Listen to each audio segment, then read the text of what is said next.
और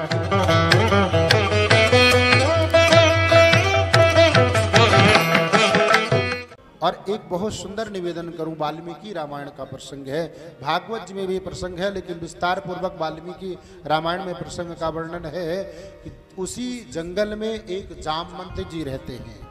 कौन? भालू। और वो भालू सिर्फ और सिर्फ इसलिए निवास कर रहे हैं कि द्वापर में श्री कृष्ण आएंगे और मैं उनसे युद्ध करूंगा। वही जामवंत जी जो रामादल में थे।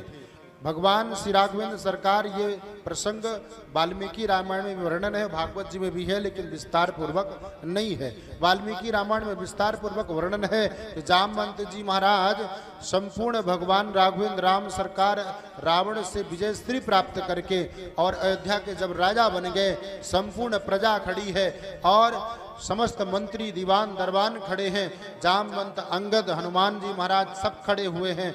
आज राघवेंद्र राम सरकार ने सबसे कहा कि आप लोगों ने मुझे मेरा बहुत सहयोग किया है और आप लोग जो मांगना चाहें, आपकी जो इच्छा हो वर मांग सकते हैं। आज मैं अयोध्या नरेश राघवेंद्र राम आपको कुछ देना चाहता हूँ।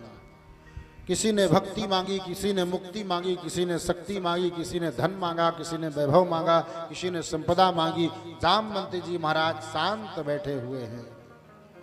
जामवंत जी महाराज ने कहा, राघवेंद्र अगर आप देना चाहते हो, देने की बात कहते हो, तो मैं संपूर्ण रावण की सेना में मैंने युद्ध तो नहीं किया, लेकिन सबको मैंने अनुभव करके देखा है कि मुझसे युद्ध करने लायक कोई बलवान था ही नहीं। मैं कैसे युद्ध करता? और रावण थोड़ा सा बलवान था, लेकिन वो आपके लिए नियुक्त था, उसको तो आपसे युद्ध करना था। अगर मैं उस बलिष्ठ यानी राजा से युद्ध मैं करता तो आपका अपमान कहलाता, इसलिए मैंने रावण से युद्ध नहीं किया है। आचार्य सुखदेव भगवान राजा परीक्षित से कहते हैं कि जामवंत जी में वो सामर्थ्य था।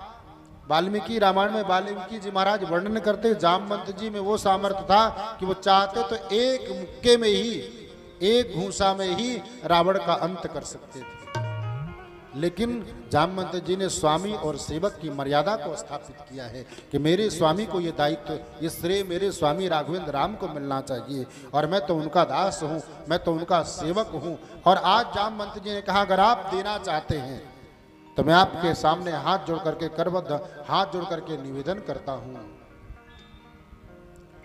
कि राजन, अगर आप देना चाहते हैं तो आप मुझे क्या दें? युद्ध दीजिए। और युद्ध की बात कहते हैं राघवेंद्र राम सरकार। और युद्ध की बात जब ये कहते हैं राघवेंद्र राम सरकार कि आप युद्ध मांग रहे हैं जामवंत जी, तो जामवंत जी ने जब ये बात कही कि मुझे युद्ध दीजिए और मैं आपसे युद्ध करना चाहता हूं और मैं ये जानना चाहता हूं कि आपके अंदर कितना बल है, कितना सामर्थ्य है, और क्यों कि मेरे राघवेंद्र सरकार के अंदर वो क्षमता है कि मुझसे युद्ध कर सकते हैं। और ये बात जब कह ही रहे थे जामवंत जी, राघवेंद्र सरकार ने कहा कि जामवंत जी ये संभव नहीं है। इसलिए संभव नहीं है कि आप सेवक हैं और मैं स्वामी हूं। ये अवतार मर्यादित है, यानी मर्यादा पुरुषोत्तम राम कहलाता हूं और स्वामी और सेवक में युद्ध नहीं हो सकता। अगर हम आपसे युद्ध करेंगे तो समाज हम पर उंगली उठाएगा कि जानकी जी को ला करके रावण का अंत करके विजय श्री प्राप्त कर लिया है।